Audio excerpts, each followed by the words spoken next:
you've been around the block, Anthony. You've been burned. You've seen things go up and down. You've seen sure things go down. I mean, I was in the dot-com boom, and I thought for sure, this was going to Pluto. And we had a massive sobering correction, I think, in 2000. I mean, that's your job. You manage portfolios.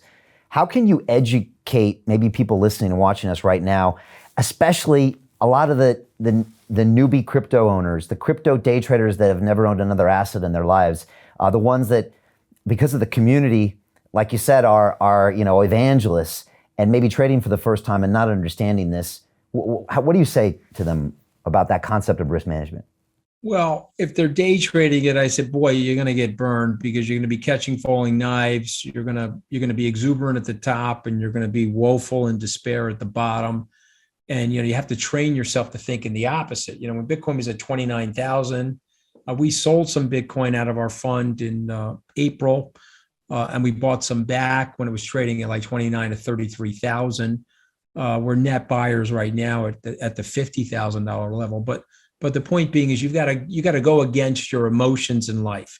You have to run towards the bullets at war, and you have to run towards the panic as an investor, and that takes a lot of guile and it takes a lot of experience to do that. But what I would tell people is, if I'm right, if Mark Andreessen is right, if this really is a technology now that can allow us to interface and transfer with each other without a bank, without the government, and we can all of a sudden be that sovereign individual that we often talk about.